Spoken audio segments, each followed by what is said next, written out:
Hindi naman nakuna ng CCTV ng NAIA 3 ang insidenteng kinasangkutan ni Tulfo at ng mag-asawang Claudine Barreto at Raymart Santiago. Pero isang babaeng nakasaksi raw sa gulo ang kumontak sa GMA News para ikwento ang kanyang nasaksihan. Nakatutok si Nelson Canlas. Nang mapanood sa unang balita ang pahayag ni Tulfo na hindi siyang nagsimula ng gulo sa NAIA 3 kahapon, kundi ang kampo umano ng mag-asawang Raymart at Claudine Santiago. Agad kumontak sa GMA News ang itatago natin sa panghalang Ana. Sabi ni Ana, pasahero rin siya ng isa sa mga airline. Naroroon daw siya nang mangyari ang insidente at nasaksihan daw niya ang mga pangyayari. Tumanggi siyang magpakita ng muka at isa publiko ang kanyang tunay na pangalan para mapanatili ang privacy ng kanyang pamilya. High profile daw kasi ang mga sangkot sa insidente. Pero kahit hindi raw siya sangkot sa kaso, hindi niya raw mapigilang hindi magsalita lalo't nakita niya ang mga pangyayari. He said that it looked like he was the victim of the incident. So I reacted because sabi ko, that's not the truth. In fact, I was really shouting at the TV. I said, that's not true, that's not true, that's so totally baliktad. So ginawa ko, nag-Google ako sa iPad and tinignan ko kung paano makontak yung GMA News. Ilang di pa lang daw ang layo niya kina Claudine at Tulfo sa NAIA Terminal 3 kahapon bago mangyari ang gulo. Nung una, hindi niya raw alam na nagtatalo na ang dalawa. Kitang-kita niya raw kung paano hinihingi ni Claudine ang cellphone na ginamit umano ni Tulfo para kunan siya. Nandun na yung mga security eh.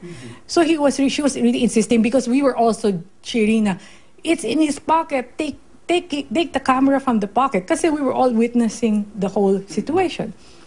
So I think at that point, he pushed Claudine and pinadyakan like a martial, it's like to me, it looked like a martial arts kind of, yung parang kinarate. So that's when we all scream, hoy, babaeng tao yan. You know, syempre we were all saying, that's a lady. You don't do that to a lady. You don't do that to a woman. Ana, bago niya gawin ito, nakita mo bang sinaktan siya ni Claudine? Or, no. Claudine was just trying to say, produce me the phone.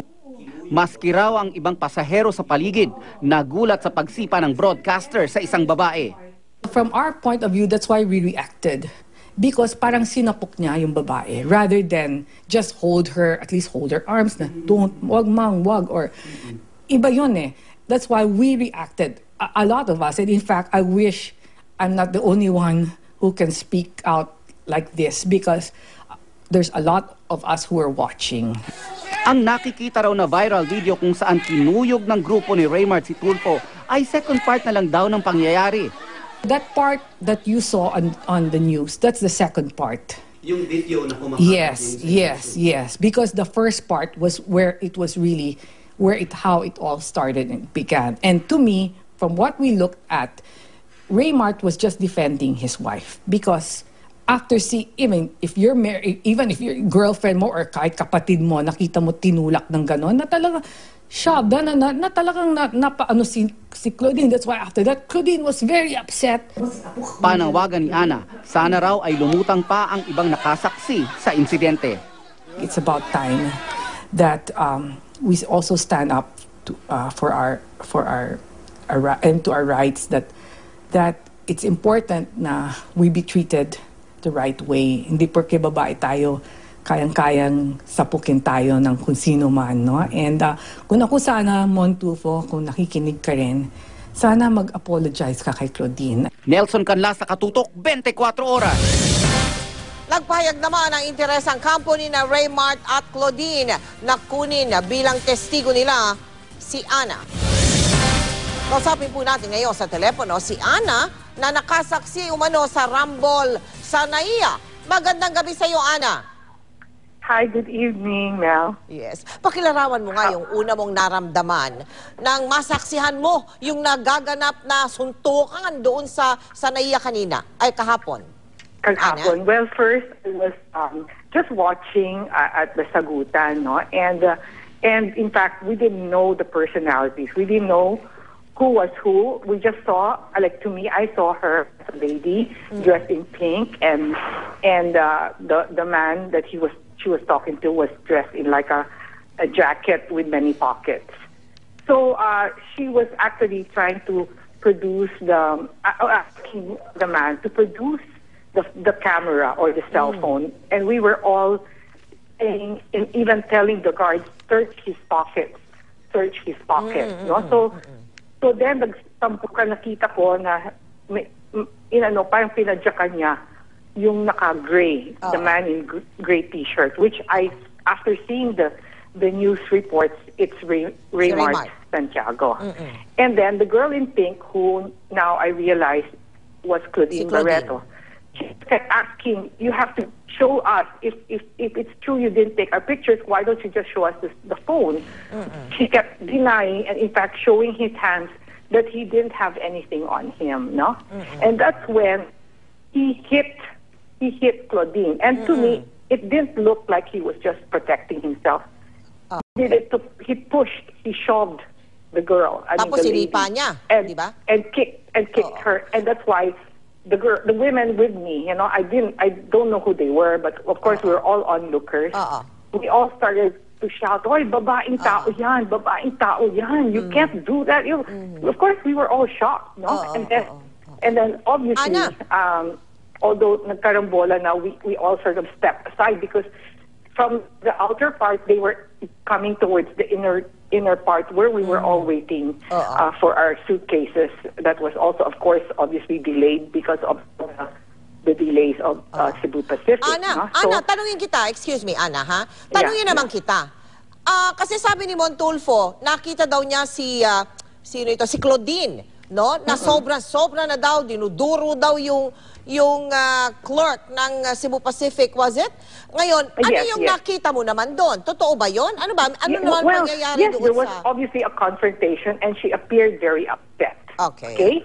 Although we didn't really understand or didn't know what she was so upset. But obviously, because it was really quite a Ana, may nadinig ka bang nagmura o lumakas ang salita? Meron bang ganon? Malakas. May kalakasan ang salita niya, no? But, and she turned to Tulfo and said, why are you taking our pictures? What for, you know? So, I mean, ako naman, why would Tulfo deny and even hide his cell phone in his pocket and show that there was nothing? You understand? Dininay niya, I explained earlier in my interview, I said, kung ikaw ba dinukutan ka ng cell phone and you're so sure that that man took your cell phone, won't you want to try to get it back? So to me, it's the same. I mean, I'm obviously in a very unglamorous state because I'm very upset about my baggages.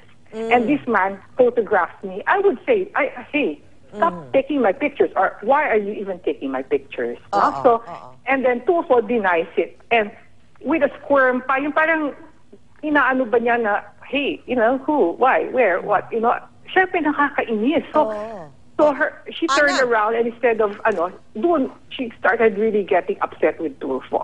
Ana, nung nakita natin yung video ni Tulfo ngayon, medyo, grabe yung isang mata niya, ha? Oh, yes. Nakita mo ba kung sino-sinong nakasuntok sa kanya? Yeah. So, of course, obviously, as I said, again, I'm no fan of this couple. I really didn't even know who they were until today, no? And I'm not doing it because I'm a great fan. But I'm reacting towards Tulfo's hitting a woman, okay?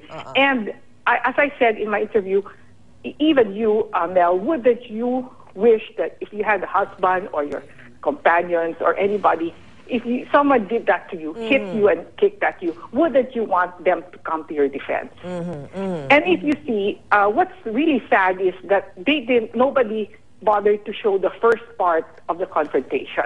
What you see is a beaten up or being beaten up Tulfo. But can you wonder why would that reaction be? Why would those people be very angry that they really want to hit the guy so much? Ana, ito na ang huli kong tanong sa'yo. Ana, handa ka ba na tumestigo, pabor sa mag-asawang Claudine at Raymart? Well, more and more I see, of course, as I said, it's really sad that a lot of us who are witness to such incidents, we're afraid. And to myself, I'm afraid of the paths that I might, the wrong paths that I will cross or the people the bigger people I'll be stepping on. But I'm seriously thinking about it, and tonight, in fact, I'm going to pray about it, and tomorrow I'll talk to my husband and even maybe my lawyers. But the way I see it, the poor couple is really being, kumbaga, inaapi. And Mon Tulfo, I mean, again, I appeal to Mon Tulfo. I said, why don't you start with an apology? You hit a woman. That's what I'm really very upset about. Ana, maraming salamat sa iyo. Yeah. At I am sure I wish other magkakaroon ka ng people would guidance come from the to Lord. the rescue.